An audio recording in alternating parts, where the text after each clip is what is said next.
Welcome to Elite Rugby SandC podcast, the best podcast talking all things rugby and strength and conditioning. At Elite Rugby SandC, we provide athletes with strength and conditioning programs that provides you with everything you need to become a beast and take your game to the next level. No matter what stage of the year or season, Elite Rugby SandC has a program for you. You can try before you buy, so try our 7-day $7 trial to get a taste of what we offer here at Elite Rugby SandC. Also, sign up to our newsletter and receive free bonus content each and every single week. So take your game to the next level, become a beast, and join Elite Rugby SandC today. Today on the podcast, Wallaroos and Brumbies powerhouse backrower and lock, Grace Kemp, joins me for a chat. Grace made her debut for the Brumbies in 2019 and also made her debut for the Wallaroos in 2022 against Canada. At 21 years of age, Grace has a massive future ahead of her in rugby, so keep an eye out for this young superstar. On this episode, we talk about the Women's Rugby World Cup. We talk about playing different positions and being a utility in the forward pack. We talk about how the Wallaroos can improve for the next World Cup. Grace talks about overcoming injury. Grace talks about all the hard work she did to put herself in the best possible position to play Super Rugby and International Rugby. And of course, we talk about strength and conditioning. This was a fantastic episode, and I just want to say thanks to Grace for joining me today.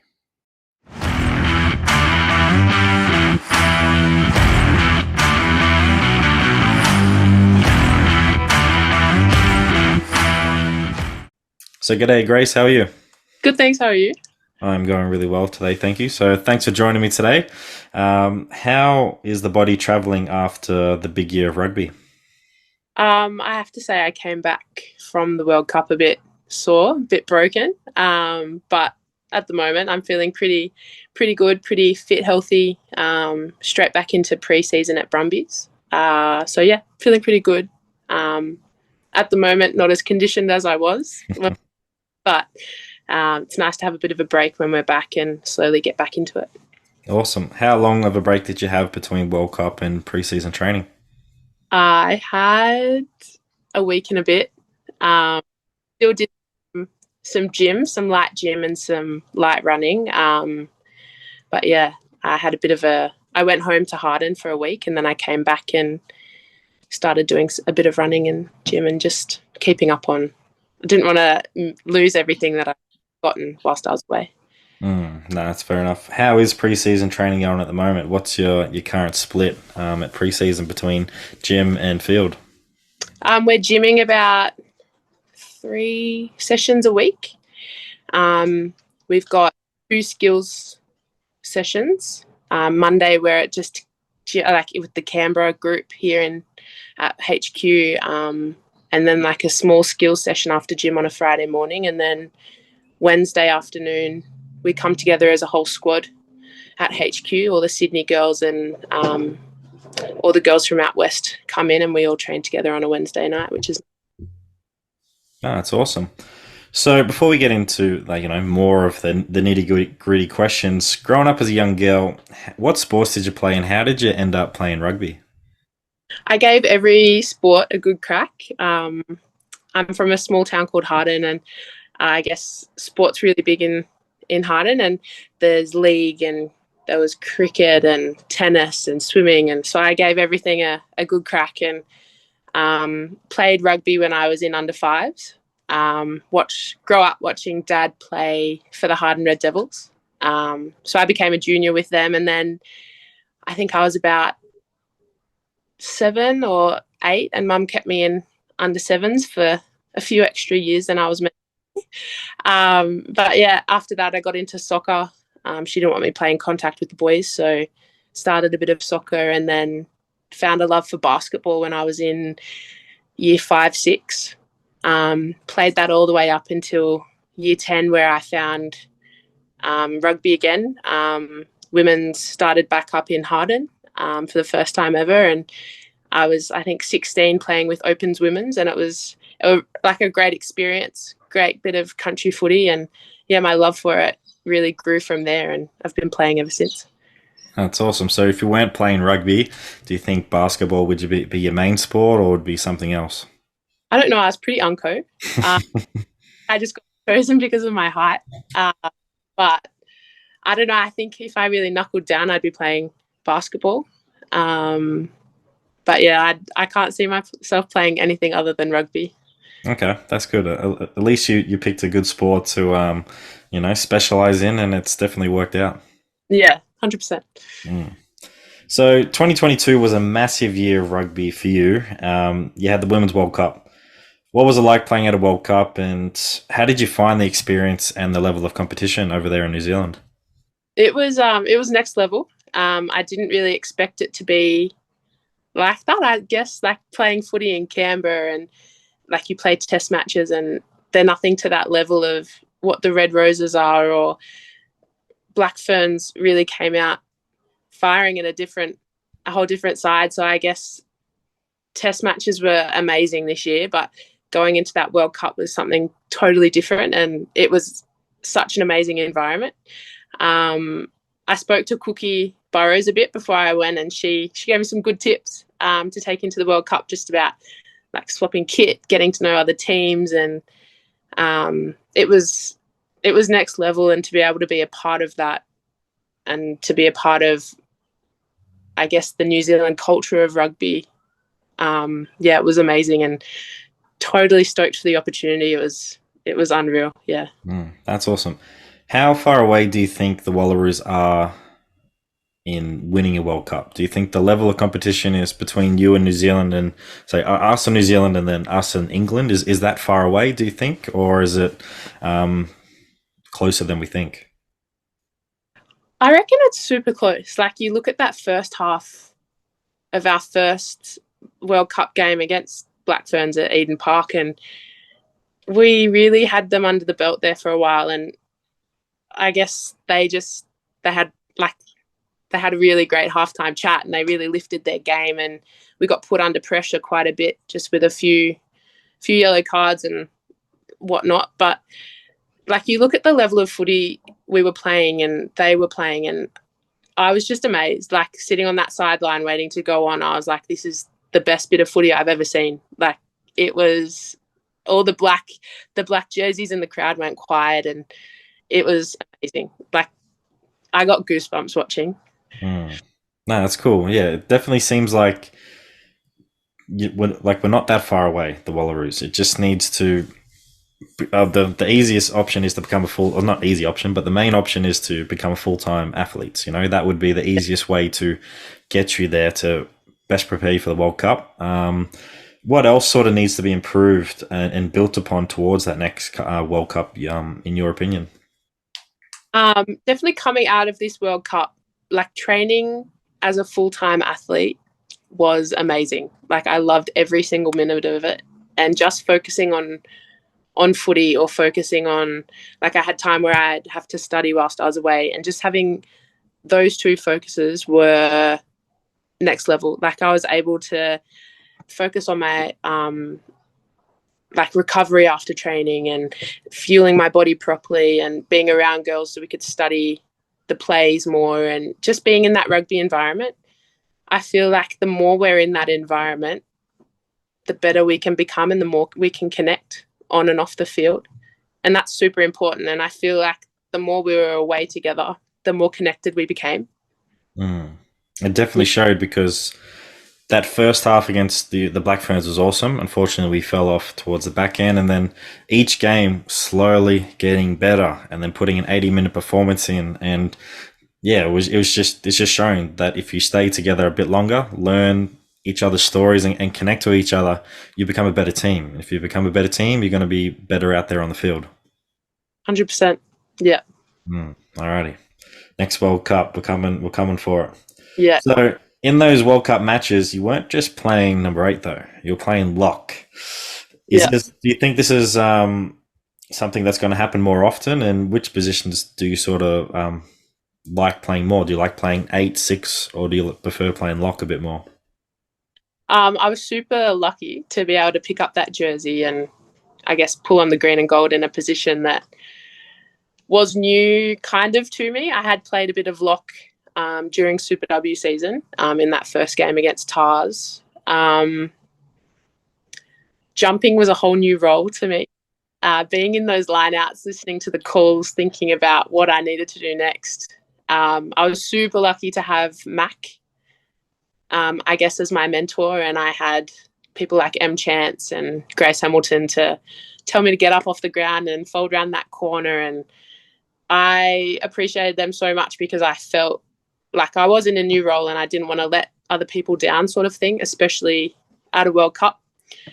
But yeah, like I was super excited to get that opportunity. Like my heart broke for Tussie after she did her ankle at training.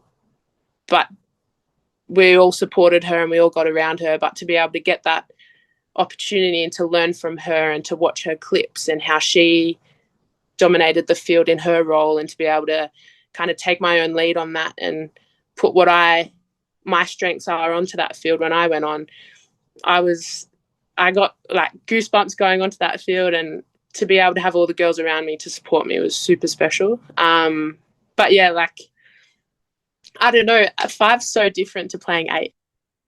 I guess I get to run a bit more at 8 and I don't have to like fold around the corner as much, and my roles are really set. But in lock, it's a whole different. But yeah, my favourite position is definitely 8, but I'd play anywhere just to play a bit of footy. That's awesome. How did your ears feel after scrummaging? Did you just like, nah, get me out of here, I want to go back to number 8? I picked up my first ever cauliflower ear. It was small, but it was noticeable. It wasn't. Yeah, that's something I just never wanted to do, you know, just get that rubbing from the hips on that ear. I was pretty fortunate being in the front row that I didn't get the cauliflower ears. Headgear worked for me. I feel like wearing headgear stopped that rubbing, so maybe that's something that you get into, is just having a bit of ear protection to not get those cauliflower ears. I wore headgear in training and I would never wear it in a game. Yeah. Yeah, nah, it's all good. There was talking to Cam Holt on one of the episodes here. I never realized how much, little detail comes into being a lock. You know, he was like, I'm setting up a certain way, but then on defensively, he's like, I'm looking for this cue to know where that person's going to jump and stuff. Did you start to pick that up along the way, being in that lock position a bit more? Yeah, like at 8, I stood on the edge there and I moved up as the locks in the middle moved up in defense, or like I watched them fold around the corner as I sat on that edge. And like, you never understand why they fold or why they do a certain thing. But as soon as I stepped into that role, I watched Mac fold around the corner.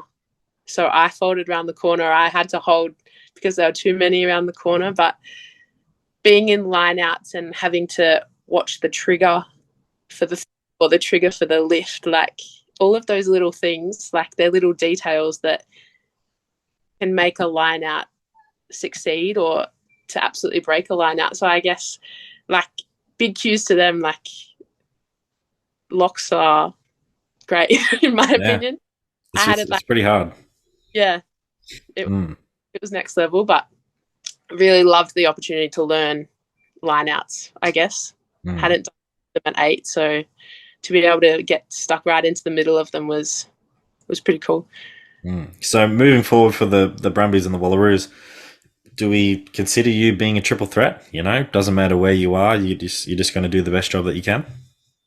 I'm learning every role at the moment just to have options, and just to, if something, I don't know, I guess it's great to just know every role, to be honest, like to help other people out on the field, or if injuries happen, you get chucked in there. And I'm just keen to play footy wherever it is. It would be really nice to play at 8. I do love playing at 8 just to run the ball, but I guess wherever I am on the field, I just want to play good footy. I think that's something players have to learn from a younger age, or even when they get into senior level, is just be open to playing any position. You're like, yeah, I like playing this position, you know, like sweet, you might be really, really good at it, but you don't know when your next opportunity is to, you know, get to the next level. And that was something of me, was like, I saw that there was an opportunity playing at hooker, you know, so I was like, oh, I better start practicing my throwing. And then towards the back end of my career, got the opportunity to play more hooker because there just wasn't that many people around. So it just sounds like a similar boat to yourself. Is just like, well, I'm a number 8, but now I can play 6 and now I can play lock. So you can Yeah. pick me in the team and I can go anywhere and I'll be that utility that you need in the forwards, which means you're going to get more game time. You're going to get more opportunity. So I think players out there, make sure that you can play multiple positions and you're not just stuck to one position. Yeah, 100% agree. I think that's been the biggest thing for me is I didn't know that role going into the World Cup as much as what I wish I should have known it. Like it took a lot of studying whilst I was away to just really knuckle down and learn that role. But I guess if I knew the lineouts, but I didn't know them to an extent as a lock, and to know the triggers properly and to know all those roles that a lock needs to know. And so I was super grateful to have someone like Mac whilst we were away. She has all her notes written down and she jumped through the lineouts with me. Like we were roommates for 2 weeks and I really got to know the lineouts there from her. So I was pretty grateful for her. Nah, it's awesome. Shout out Mac Leonard. Yeah, she's pretty cool. What was I going to say? Oh, it seems like the Brumbies system, we have multiple players now who can just play lock 6 and 8. Like Tom Hooper's the exact same as well. You can pop him anywhere and he's just going to play that position. So it seems like it's a Brumbies thing. Yeah, I 100% agree. Like you just got to be able to be versatile in wherever you play on the field, I guess. I don't think I'll ever get a role at playing 9, but super keen to just, I don't know, chuck me on the wing. Yeah, just don't get put into the front row. It's not that fun. I nearly did when I was in schoolgirls, but I didn't. It's a good choice. Maybe towards the end of my career. Yeah, if you start getting slow, it's a good way to just go into the front row so you're not expected to be fast and all that, Yeah. Yeah. At the end. So when you're not playing rugby, working or studying, what do you like to do in your spare time? Is there a certain TV show that you like to do? You like to play with your dog there that is featured in the video here, or what do you like to do in your spare time? I love going home to Harden. Well, I'm from a property out there, just on the outskirts of Harden, and I guess I love just going home and being around family. And my favourite show at the moment is Yellowstone. Yep. But yeah, I guess just being home with family, and I don't really get to see much of them during season. And I didn't really get to see much of them this year, especially traveling a lot and juggling uni and work. But yeah, I guess times when I can go home, I definitely just go home for as long as I can. Still train out there, but just go home and reset. Awesome. Do you have like a Yellowstone outfit that you like to wear when you go back to the country? I can't say I do, but I just wear footy shorts and a flenny. That's my go-to. Easy done. You might need to get a hat like them on Yellowstone. I need like an Akubra just to match the look, I reckon. No, it's a good show. I definitely have to get back into it. I stopped like halfway through season 3 because I think I was watching House of Dragons. So definitely have to get back into it. Yeah, I think you need to. I'm only up to season 2. I'm a bit on and off with it, but I'm actually starting to get more into it. It's really good. It's really addictive, and it's a good story, and it's good acting, and you're always thinking like, what's going to happen next? And being a Game of Thrones fan, I'm like, is this person going to die or that person? Like, I'm always trying to think like that, but it's definitely got some good twists in there. In Yellowstone. Yeah, I'm enjoying it, but I just need to sit down and just watch it for a while, I think, just to really get into it. That's a good show. Moving on from Yellowstone, because they don't pay any royalties to me, mentioning them in the podcast. So over the last 12 months, you've taken a really massive step in your rugby career. Watching your game, you're more powerful, stronger, and fitter. How did you take that next step to becoming a better rugby athlete? Can you provide us with a bit of insight in that? I guess I just really focused on my training, like coming out of schoolgirls and doing Super W for the last few years and COVID affecting the international series. I think I can say I got a bit lazy. And then this year I really focused on that World Cup goal, and like I turned up to every session and I did extra running when I could and extra off-feet conditioning when I needed to do a bit of off-feet. But yeah, like I guess I looked back on my games and there were areas that I succeeded in and areas that I really needed to work on, and I spoke to coaches about them. And my biggest goal was to be more mobile on the field, be more strong, like more powerful in my running. And yeah, I was able to do that through extra conditioning programs and really just focusing on what I needed to do as an athlete and not what others were doing around me, I guess. That's awesome. Like, I think the hardest thing for some athletes is actually to get that feedback from coaches. You know, Yeah. like you're like, why aren't they picking me for this? Or I want to make the next level. What do I have to do? Like, just going to ask your coach, what can I do? And they'll tell you. You know, most coaches will really be open and honest and say, this is what you need to do if you want to take your game to the next level and really be a beast out on that field. And it's great initiative what you did, and it paid off. You know, that hard work has definitely paid off, because this year in Super W was awesome to see you just being that dominant on the field, and then you got picked for the Wallaroos and you got to live out a dream and play at a World Cup, which is awesome. Yeah, it was a massive tick off for all my hard work that I guess that I put in after that season of Super W. I guess coming out of that season of Super W into the pony squad for Wallaroos, and I guess missing those first block of test matches against Fiji and Japan. And I know I got the opportunity to play for Barbarians, where I was able to just let loose and play footy alongside other like talented athletes that were selected for it. But I guess I took a lot away from not making those first selections, and I guess I didn't see it as like I'm not good enough to be here. I saw it as I've been given this opportunity, and now I have an opportunity to work on the work-ons that I got from not making that squad. So yeah, I just worked harder than others around me, and I guess I had great people like the Canberra crew that I know backed each other, especially Bessie, Tan and Mac in that space. So I guess we all supported each other to get the job done, and like the trainings were hard. Conditioning was next level, but we all got it done together and it was pretty special. It's good that they had another opportunity for you to show your skills, because not getting selected for that Wallaroos or Wallabies, you know, sometimes there's no games being played, so it's hard to sort of keep your skills and keep your fitness. And I think that's the good thing that we've also seen in the Wallabies this year, was having that Australia A team. You know, there was multiple players that got selected and then were starring in the spring tour or the autumn tour. So it's just great to see yourself and Tanya, you know, didn't get picked in that initial Wallaroo squad, but then worked hard, had an opportunity, and then got picked for the World Cup squad. So just because you didn't get picked for that first initial squad doesn't mean you're down and out. Use that as fuel to, you know, get into that team and prove a point as well. Yeah, 100%.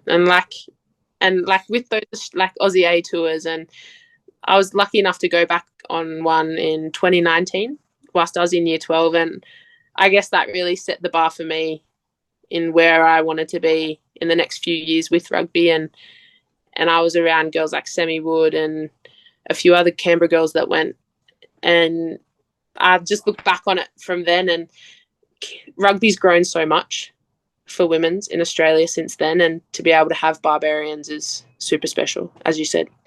Yeah. That's awesome. So is the fire still burning for that next World Cup? Like, are you just going to work your ass off the next sort of 3-4 years to get to that next one? 100%. I cut clips from the last 2 games at the World Cup, and I have to ask for feedback. Scotty's now our Brumbies coach, so I need to sit down with him and go over what I need to focus on for these next upcoming trial matches for Brumbies, and then what I can do to make the next squads for the Wallaroos. But yeah, I feel like that was my first World Cup, and I'm hoping it won't be my last, just because I love the experience and I love the level of footy. But yeah, it's just another bar to set. And even though I made that World Cup squad, there's another one coming, and there's another one after that. So it just keeps going, I guess. I think the exciting thing for the Wallaroos is you are a young squad. There has been a couple of Wallaroos who have retired the last 2 days, but Yeah, there's some young talent in that team, so it's going to be really exciting to see how this talent develops and, get better at your skills. You're going to get stronger, you're going to get faster. And when that next World Cup comes along, I think it's going to be really exciting times. yeah, and hopefully we will be together as a squad more and be around each other, learn how each other play, what our strengths are, what we can work on, and we can just take out that next World Cup or the one after that on home soil. So both super special World Cups, I guess, with the way women's rugby's going. But yeah, just super keen to rip in and aim for those next two. No, it's awesome. So, how has strength and conditioning helped you to perform at the elite level, and what have you learnt over the years being in an S&C program? Strength and conditioning has absolutely transformed me into. I was a good ball runner in schoolgirls to being stronger in my ball carrying, fitter around the field, being able to be that 80-minute player that I aim to be. But yeah, like I aim to go to the gym as much as I can and just do extras or do extra rehab or like constantly being there just to work on weaknesses that I have. Like I have weak knees, and I guess S&C have absolutely built my legs up to be stronger, and to be able to withstand getting tackled heaps and scrums. And like you look at rugby and there's so many aspects of it that need you to be as fit as you can, but also as strong as you can in your joint areas, especially as a forward. So yeah, S&C has absolutely, I guess, transformed me into an athlete from when I was before I was a player. No, I like that term. Yeah, you're a player, and then once you learn how to become an athlete, like it's just Yeah, opens up a whole new world for you, and you you just go out there on the field and you're like, wow, I can actually, like you said, last the whole 80 minutes. I'm not getting too puffed at halftime, and I'm finding contact a bit easier because I'm stronger and I can take that contact, and then just saving your joints as well. Unfortunately, there's heaps of injuries, which you did have a knee injury. Was it in 2019 or 2018? yeah. I had really bad bursitis in my right knee. I had it drained. I think it was more than 13 times, just in 1 year, and it absolutely ruined my bursa. So I went to Fiji, it got infected, and came back, and they had to take it out. So that set me back quite a bit. I missed a whole Super W season just because it wasn't healing right. But yeah, at the time, like I was absolutely gutted to be missing that season, but I wasn't as fit as what I should have been to go into that season to play after I had that surgery. So I guess looking back on it, it's probably the best thing that I did miss that season, just so I could strengthen up and I guess come back stronger than what I was. Sometimes we do have to take those setbacks, unfortunately, to make us appreciate the game that we love, but also make sure that we understand what's my current routine. Am I actually putting things in place to help me best perform out there on the field and out there on the training paddock as well? So, unfortunately, yeah, you had a bad time there, but it's all in the past now because it was a learning lesson for you. And yeah, if you didn't learn that, who knows if you make the Wallaroo squad and be that dominant force out in the field. So yeah, you just got to take the good and the bad, really. Yeah, 100%. So when you're getting ready for a game, what type of music do you like to listen to? Is it sort of pump up? Is it sort of pop, country? Like what's getting you hyped and ready to go out there and perform? I actually have a really weird mix. I have country mixed with 1/4. It's really weird, but it gets me super pumped up for a game. I guess that mix of like slow country music with like absolutely banging 1/4 music kind of levels me, and then it gets me like absolutely excited for the game. So that's my go-to. But at Aussies, you get your phone taken off you after you get off the bus. So I'm listening to music on that bus But as soon as we get there, it's I think Adiana usually has the playlist. So it's usually Addie's music we listen to before a game. So whatever she's playing, I guess, gets me pumped up for the game. Was that just a team rule to say that you take your phone off so you're not distracted or anything or something like that? I think it was around the betting side of it and that sort of stuff. But yeah, but it was pretty good to have that distraction taken away. But I missed my music. Yeah, no cheeky sports bet before the game, eh? That's awesome. So, how do the Brumbies improve this year in the Super W season? What are the key areas that are the team focusing on, and what are some areas that you're focusing on as well?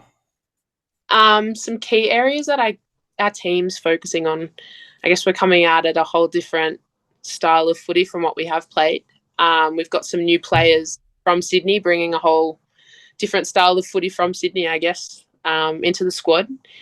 We have a lot of strengths, a lot of powerful ball runners and some dominant backs. So I think we're looking at playing more of like a ball carry game, and that's super exciting, especially from my point of view, as it's my main focus, not my main focus, but one of my focuses on the field is to really carry that ball hard and make those gain meters. But yeah, that's our main focus, is just to connect as well. I feel like last year we came together so quickly and the season ended so quickly, but I guess our main focus is to connect and to learn each other's strengths and work on our weaknesses together as a team.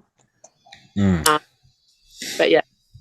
I think, connecting as a playing group is so vital to performance, because if you just know that person better, then it's hard to explain. It's just like you'll do anything for that person out on the field, and if you're a stronger team, you just know each other, and you can sort of start to anticipate sort of people's moves and understand where you need to be out on the field. So if you can have a better team and that cohesiveness, like it goes such a long way, and especially when times do get tough, like you'll really come together as a team and get through it, and then you'll just start putting the good performances out there on the field.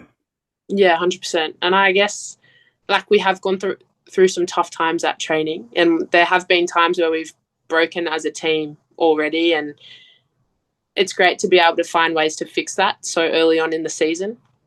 So I feel like come time to trial matches and stuff, like we'll be able to connect better and have better like gamesmanship out on that field, just because we've worked so hard to become that group.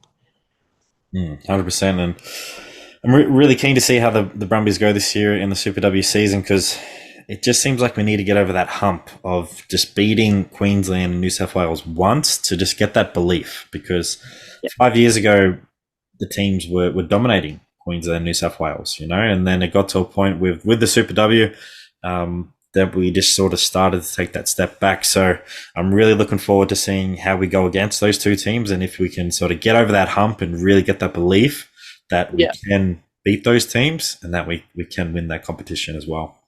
Yeah, that's a big focus this year. So pretty keen to see how we go. Unfortunately, everyone, I am biased to the Brumbies. I'm a Brumbies fan through and through. So definitely respect all the other teams out there in the Super W and Super Rugby. But I'll always me and Ben will always back the Brumbies. Hi everyone. We just wanted to take a break from this episode. We hope you are enjoying this episode so far, and also all the content we have produced. We appreciate all the support from our listeners and followers so far. If you haven't already, sign up to Elite Rugby SandC newsletter today. We provide you free, exclusive content each and every single week to our subscribers. Link in the bio. Remember to like, subscribe, and share Elite Rugby SandC on social media to all your friends and families. So thanks again for your support, and now back to the episode. So, how do you become a successful back rower in rugby? What are the key attributes and skills needed in this position, if we haven't already talked about it? I guess one of my big focuses from Scotty, and to be able to work under Scotty, he's a really, I guess, talented back rower himself, and he had a massive career, and a super successful career as well. He's really helped me with controlling the ball at the back of the scrum. Something I never really realised coming out of schoolgirls and out of club. The ball, like the hooker's that powerful, they can kick the ball out and you've got to control it at the back there. So I guess being able to control the ball when it spits out, or being able to offload through contact and late footwork into contact, those were my big work-ons. And like as a back rower out on that edge with that winger, like you need to create something for them as well. So I guess, yeah, those were my big back row work-ons. I like that, because it's not just being a big ball carrier, and just doing that and then just chilling out on the blind side, getting your breath back. It's like you said, it's controlling that ball at the back, which you probably got from your soccer skills. So shout out to mum making you play soccer when you were younger. Shout out Kirsty, thank you. And then that late footwork, I love that. I think the best back rowers that you see today have that late footwork, and doesn't matter if you're watching the men's or women's game, the best players have that footwork. Like Grace Hamilton is a devastating ball runner, and she's got some really good footwork. If you're looking at Rob Valentini as well, he's got excellent footwork. I think Pete Samu is another one that comes to mind, that late footwork. And then Artie Sevilla, like just that late footwork. He is devastating. Like he does that, and then he will just pump those legs for the next 50 meters and go score a try. Like it's just ridiculous. So I love how those little skill attributes that you mentioned, because those are the things that coaches are looking at, and that's how you get to the next level, really, doing those little things. Yeah, and that's also like, it's always something that I watch if I do it, when I rewatch our training sessions, and like there'll be moments where I could have done it and I didn't. So I always clip those clips and try and work on it at the next training session. So I think that's super important. 100%. And probably some of those things that back rowers just don't really think about is controlling the ball at the back of the scrum. So if you're the number 8 or number 7, number 6, and you get thrown in that position, you need to be ready. So definitely practice that at training. Yeah, 100%. Always be ready. Always be ready. So if you go and have a cheat meal or a treat yourself meal, what is your go-to meal, and why is it your go-to meal? As a rugby player, I have two. I have a sweet and a savoury. So my go-to savoury is a Bear Betty at Betty's Burgers. I'm a celiac, and having that as an option, it's just so good, especially after footy. I think it's my definite go-to. And then 80-20 on a Sunday morning with the gluten-free French toast. Okay, there we go. Unreal. Sounds like some good options there. Yeah, Canberra options. Yep, Canberra options, because Tanya did mention last podcast Kingsley's, which she did have to explain, because, again, it's just a Canberra thing, Kingsley's. Yeah, it is a Canberra thing. Actually, Tony bought us Kingsley's on our first Wednesday training. After training, he brought it for all the girls for a dinner after training, and none of the Sydney girls knew what Kingsley's was. You'll have to go out. Someone's probably got to take them to Goodberries as well. Another Canberra thing as well. It's frozen custard to anyone who's listening. Frozen custard. It might sound weird, but it's extremely yummy. It's so good. It's addictive. Just don't have too much. You'll have to do extra conditioning. Yes. So moving on to one of my favorite segments, the Triple H. So it's just asking 3 questions. The first one is a hardship, second one's a hero, and the third one's a highlight. So first one, hardship. Can you think of a hardship in your rugby career that sort of stands out, and how did you get through this hardship, and what did you learn as well? I guess as a young athlete, having an injury like I did with my knee, I guess I didn't know what to do. Like I didn't know if I should be training still, or what I should be doing whilst I'm not training or playing, and like looking back on it, I really should have just been around my team and supported them. But instead I sat out and I sat near the physios, and I didn't really step foot on the field, and where I should have been out immersing myself into that group. And I guess, carrying water out and watching the plays and learning from the group around me. I guess being in an injured rehab group, you never really know what to do. So yeah, I guess I learnt a lot from that. And I look at like players like Shelley Millwood. She's been out injured quite a bit, and she still turned up and she helped out with line outs and really got around the girls and supported us when we were doing our conditioning and bringing water out. And like, I learnt a lot off her. So I guess just getting around the girls and seeing how they do things when they're injured, or how you can help the girls around you. And yeah, like that's what I learnt through a hardship of mine.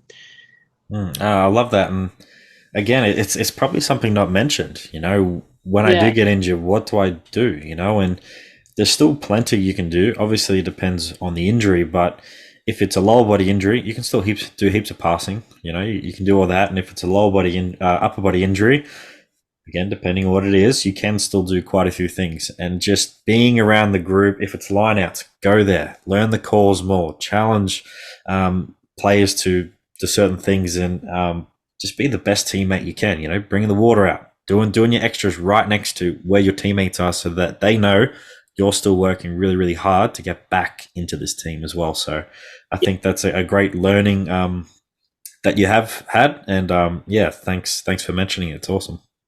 Thank you. So the next one, hero. Who is your hero, and why is this person your hero?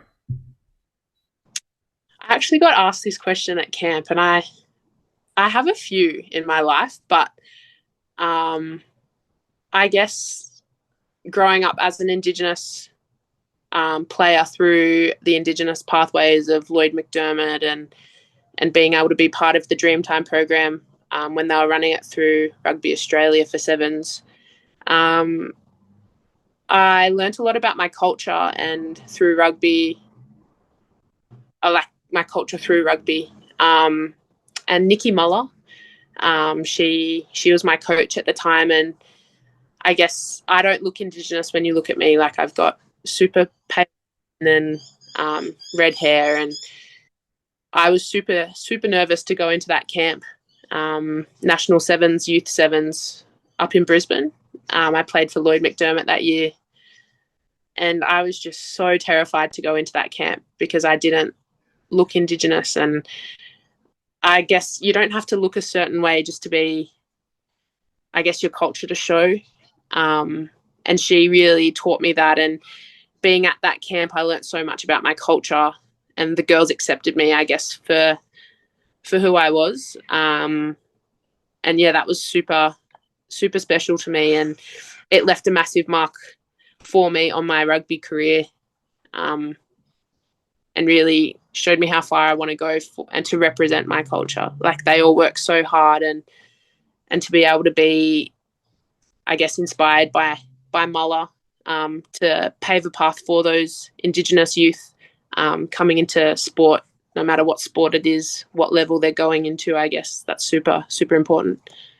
That's awesome. I think rugby is doing a really good job in embracing the Indigenous culture, because you've seen this year with the boomerang, before the haka. Like, that was just awesome to see. Like, those little things, and then wearing the Indigenous jersey, it looks phenomenal, and it's awesome to see. And then with the Wallabies, they had the national anthem.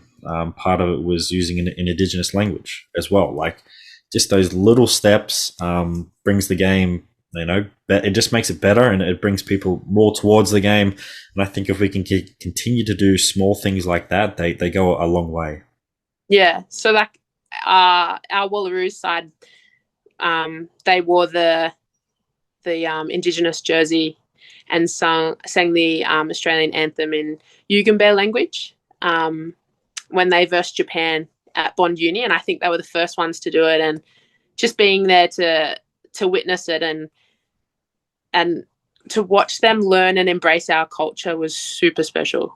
Like, I don't think they realised how much it meant to the Indigenous players around them that they were embracing our culture and loving every minute of it, and taking time to learn it. It was super special. And then, yeah, topping it off with we formed the boomerang shape against the Black Ferns, and having 2 Indigenous players at the end of the line was super special as well. Yeah, it's awesome. Shout out to the Wallaroos and Wallaroos, set an example for all the other sports in Australia, and they definitely need to step up in that aspect. And it'll be really cool if, one day that we do have, like the New Zealand and South African national anthem, we have half and half. I think the only challenge for that is deciding what language would we use in the Indigenous, because there's so many unique ones out there. I think that'd be the hardest part, is just finalising which one will we use and start to learn and embrace as well. 100%. And then the last one, highlight. What is the highlight that sort of stands out the most in your rugby career? And I sort of have a good feeling that I know what it is. Would it be when I debuted, or the... I was going to say debut or World Cup. Yeah, those two definitely. But one that really... Or being on this podcast, who knows? Oh, yeah, being on this podcast. That too. But yeah, I guess... when I made my debut, I'd been in a lot of non-23 sessions, and I guess been around the squad, and it does get really hard when you're away for so long and you don't take the field. But just being able to make my debut just after my 21st birthday in New Zealand, in Whangarei, was so special. Against Canada, in the absolute pouring rain, just like Canberra, and being able to Arabella McKenzie set me up with an awesome ball, and I was able to make a break out of that, and everything came down to that moment for me. And I guess, that was my super special moment, and getting my cap after that game. I did get drug tested, so it took me a good 45 minutes in my drug test, and then I had to... my capping ceremony got pushed back, but being presented my cap by David Cody in the change rooms, absolutely drenched. That is my highlight. Yeah, that's pretty cool, because you're like, I performed so well that they're like, damn, is she on some juice or something? Like, surely that's not natural, and it is. I performed that well because I put in the hard work. Yeah, 100%. But that drug test, and then I've been drug tested nearly every... Fair enough. What advice do you have for those people just missing out on the match day selection, being that 24th person? What advice do you have for them to sort of keep grinding away and keep working, because your time will come? I guess, like, you think the world's ending at that point, like everything you've worked so hard for, like you haven't made that game, but you're still there for a reason. It's not like you've been cut out of the whole squad. It's just that you haven't made that playing group for that game. And I guess for me, like, it was like the world was ending for me. But few tears. But then you always get feedback. No matter how lengthy the feedback is, or how few work-ons you have, you always have something to work off. And there's always more training sessions for you to improve in. And I guess taking those work-ins into those training sessions is super important, because coaches then see that you're trying to work on them, and you can always ask them questions during training. This is my work on, like, what can I do to improve it? Or is this the right way to do it? Or learn off other players around you. I guess that was something that I really took out of it. I learnt off and Sarah Nguama, like, she's an amazing athlete, and she made her debut this year after being in the squad for so long. But like, claps for her. Like, she is an amazing athlete, and she really stuck to it, and so fit, so strong, so powerful, faster than some of the backs. Like, an amazing athlete, and I guess I learnt a lot off her. And coaches are probably wanting to see how you respond to that, missing out on selection as well, because that might tell them, are they actually ready to be an international player or be a Super Rugby player? So, just like you said, you got to take those feedbacks and work on them, and you got to respond in a way that's positive towards the team, because at the end of the day, it is a team sport. Don't just get too selfish and, spit the dummy and all that. Like, go out and have a cry, feel like shit, but just remember there's some things I need to work on. I need to do this to get into the team, and I just got to make sure that I'm putting the team first as well. So I think that's some great advice that you got there. Yeah, definitely a lot of work-ons, and I guess a lot of lessons learnt over this past year, especially with selections. That's awesome. So who would you say is the best teammate to room with, and who is the worst teammate to room with? I want you to name names. It can be Brumbies and Wallaroos.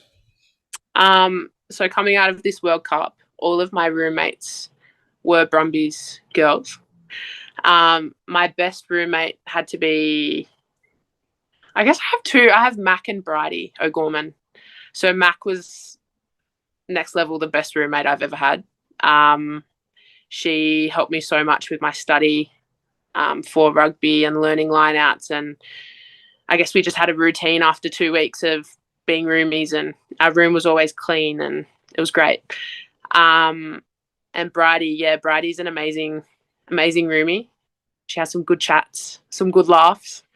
I think one night we turned the lights off and we laughed for about a good hour before we went to sleep. So yeah, she's one of the best ones to have.